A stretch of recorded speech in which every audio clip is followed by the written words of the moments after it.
नमस्कार मित्रांनो, मी अंकुश बर्डे ज्ञाना शेतीमध्ये आपलं स्वागत करत आहे. मित्रांनो, आज आपण कोबी या पिकाबद्दल चर्चा करत आहोत. आज आपण चांडोली बुद्रुक तालुका खेड जिल्हा तालुका आंबेगाव जिल्हा पुणे येथे आलेलो आहेत आणि आज आपण जाणीवपूर्वक एक अत्यंत सुंदर आणि हुशार आणि बोलायला अत्यंत लाजाळू अशा शेतकऱ्याकडे आलेलो आहोत. तर कोबीचा जर विचार केला तर जगामध्ये आपण जवळपास 2 नंबरचा कोबी उत्पादक देश आहे.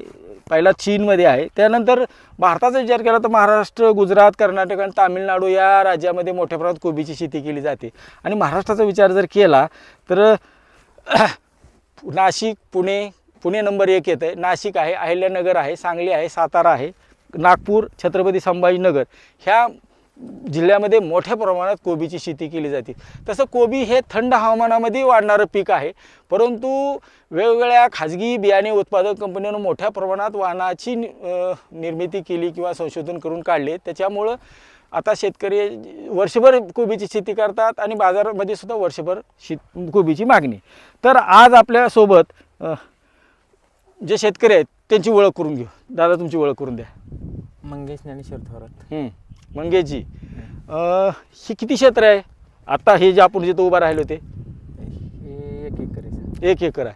त्याच्यात तुम्ही 2 टप्पे केलेत, बरोबर आहे? 3 टप्पे केलेत ह्या 1 एकरमध्ये. वैशिष्ट्यपूर्ण म्हणजे भाजीपाल्याची शेती कशी करावी जर खरंच बघायचं असेल तर त्यांच्याकडे येऊन बघा तुम्ही. त्यांच्याकडे आता कोबीचे एकूण प्लॉट किती आहेत आपले? 4 आहेत. 4 प्लॉट केले. दर किती दिवसाचा गॅप ठेवला आहे त्यांनी तुम्ही? 15 दिवसाचा. 15 दिवसाच्या गॅपनं त्यांनी 4 प्लॉट केलेले आहेत. बर, आता मला सांगा, ही पहिला जे प्लॉट आपण उभा आहे ही कधी लागवड केलेली? ही साधारण तरी 1.5 महिना झाला. 1.5 महिना झाला. आणि लागवडीच्या अगोदर काय काय केलं होतं आपण इथं? जमिनीची मशागत काय केली? फन्नी, लोटर आणि बेड पाडले. बेड किती अंतरावर पाडले? 4 फुटावर. बर, बेड त्याच्यात बेडमध्ये काय भरलं? काहीच नाही भरलं. पण काय भरायला पाहिजे, किती द्यायला पाहिजे, काय? आता तुम्ही का भरलं नाही त्याचं कारण मला माहिती आहे, पण प्रेक्षकाला सांगा ना तुम्ही का भरलं नाही. पूर्वी तुम्ही काकडी केली होती, काकडीचा प्लॉट फेल गेला, मग त्याला भरलेलं मटेरियल तसंच होतं. आम्ही माहिती काढून येतो, तुम्हाला वाटतं तसं पण नाही काय.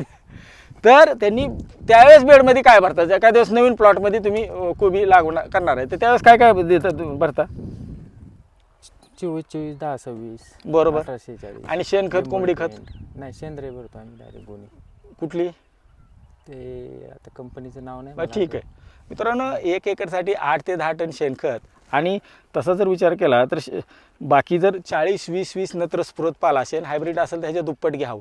म्हणजे ह्याचा अर्थ काय होतो? सुरुवातीला तुम्ही बेड भरताना लिंबोळी पेंट 100-1 किलो, 2 ट्रॉली शेणखत किंवा 1 ट्रॉली शेणखत, 1 ट्रॉली तुमचं कोंबडी खत. त्याच्यानंतर तुम्हाला वाटलं तर त्याच्यामध्ये जर तुमच्या जमिनीमध्ये चुनखडीचं प्रमाण कमी असेल तर 3 ते 4 बॅग सिंगल सुपर फॉस्फेटचे पावडर टाकायला पाहिजे, ज्याच्यातून कॅल्शियम मिळतो, गंध मिळतं आणि फॉस्फरस पण मिळतो, बरोबर. आणि चुनखडी असेल तर भरू नका.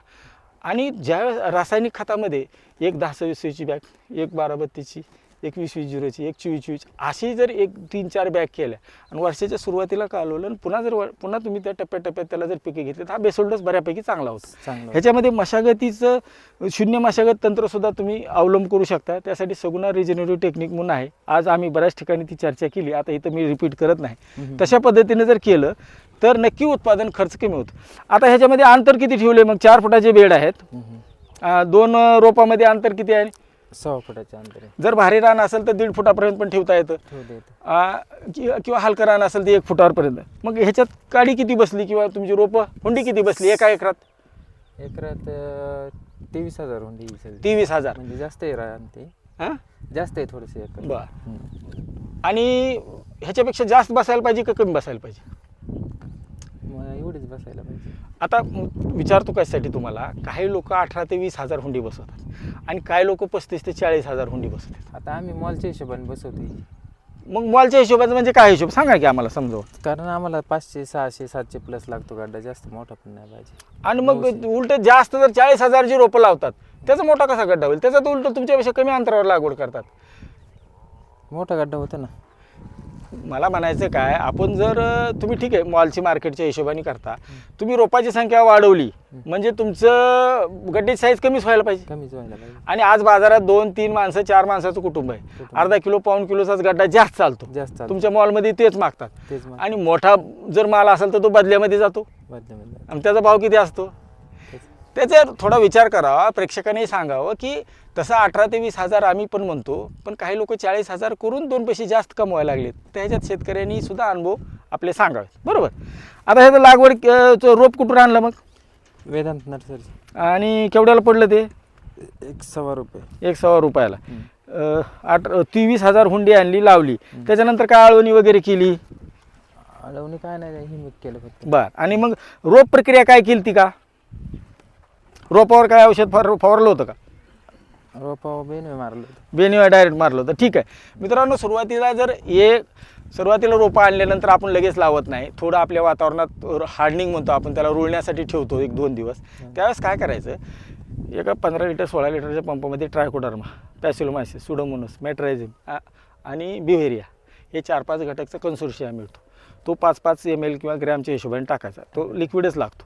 आणि तो काय करायचा, त्या जे रोपाचे ट्रे ठेवलेत त्याच्यावर एकदा फवारायचं, फक्त पाणी जास्त नितळू द्यायचं नाही. ते 15 लिटर त्याच्यावर फवारून संपवायचं. ह्याच्यामुळं काय होतं आहे, तुमच्या जमिनीमध्ये आपल्याकडे डायरेक्ट त्या प्रत्येक मुळाच्या मॉससोबत हे सगळे जीवाणू जे आहेत आपल्याला, मग ह्याच्यातून PSB पण देता येते, KMB पण देता येतं. मग बरोबर.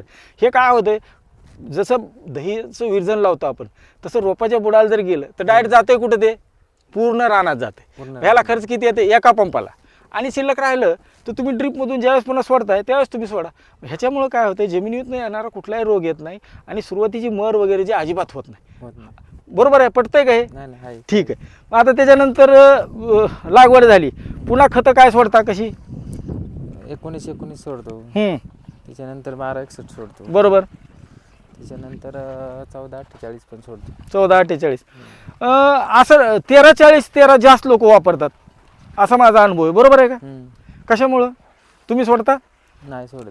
बरं. 13-40 13 काय माहिती आहे का, सुरुवातीला तुम्हालाही माहिती आहे 19-19 नंतर 12-61 नंतर 13-40 आणि जर पिकावर ताण आला, म्हणजे आबाळ जास्त असेल, नीट वापसा नाही, तर मग अशा वेळेस जर आपण 13-0-45 सोडायचं ज्यावेळेस पिकावर ताण असतो. आणि बाकी मग 0-52-34 आहे आणि 0-0-50 आहे. आणि शेवटच्या टप्प्यात पोटॅशियम शोनाईट जर सोडलं तर बऱ्यापैकी त्याचा तुम्हाला त्यातली माहिती आहे. आता ह्याच्यावर येणारे कीड आणि रोगाचं काय, आपण आता खताचं बोललो, औषधाचं बोललो, कीड रोग कुठले येतात? कीड काय आळे येते, दुसरं काय? नागाळी येते, रस शोषण करणारे कीड येतात. मग तो घाण्या, करपा, घाण्या येतो की? येतो की. कशामुळे येतो? कशामुळं? येतो ना पांढऱ्या माशीमुळं. बर. मग त्याला काय करता? त्याच्यासाठी काय नाही, असंच. हे महत्त्वाचे कीड आणि रोग आहेत. त्याच्यावर मंडळी किती दिवसाला फवारता तुम्ही? तर एक साधारण 12-13 दिवसांनी घेतो. 12-13. आमचं म्हणणं आहे की 15 दिवसाच्या अंतराने, किंवा मग वातावरण खराब असेल तर 8 दिवसाच्या अंतराने, पौर्णिमा किंवा अमावस्या झाल्यानंतर 2ऱ्या-तिसऱ्या दिवशी जर घेतली, असंच एकदा शेड्यूल ठेवलं आणि मध्येच वातावरण खराब झालं ते काय तर मध्ये घ्यायची फवारणी. असं केलं तर आपला तो खर्चही कमी होईल.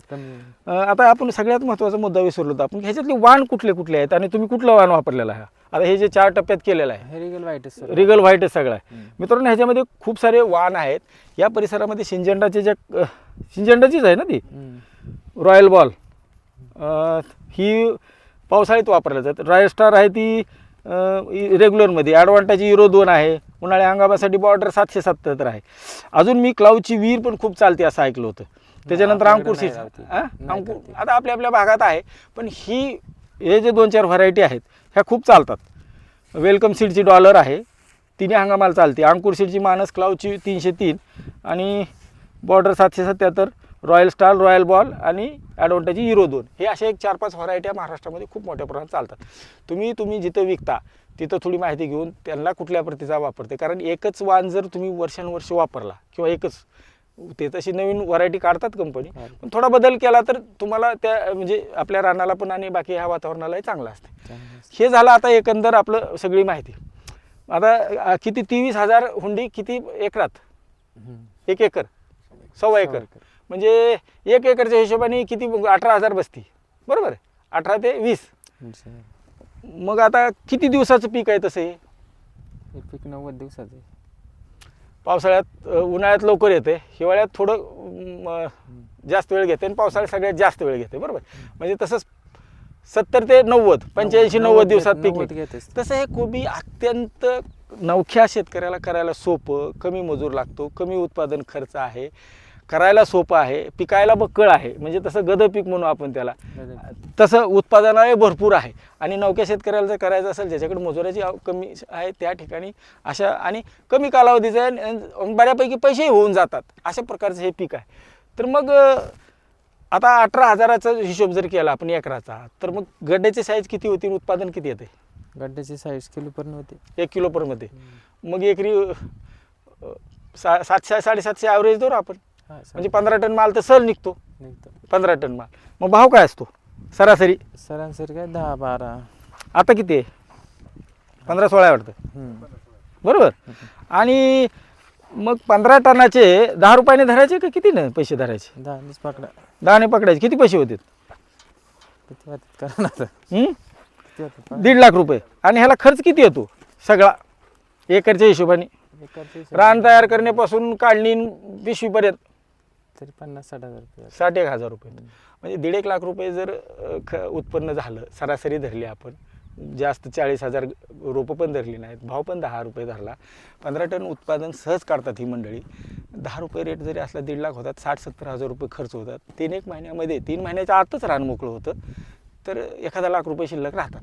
आणि तुमच्यासारखी हुशार मंडळी ही टप्प्याटप्प्यात करतात, त्यामुळे तेजीमध्येही सापडते, कधी 15 लागेल, कधी 5 लागेल.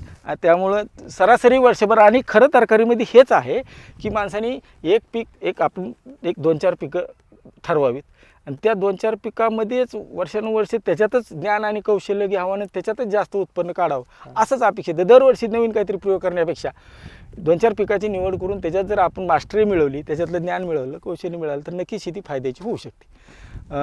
तुम्ही आम्हाला वेळ दिला, तुम्ही बोलायला नको म्हणत होते, पण खूप हुशार तुम्ही आणि चांगली शेती करतात, त्यामुळे आम्ही आवर्जून सोयऱ्याने आणलं. तुम्ही आम्हाला वेळ दिला, त्यांनी वेळ दिला. ज्ञाना शेतीच्या वतीने मी तुमचं धन्यवाद मानतो. नमस्कार. नमस्कार.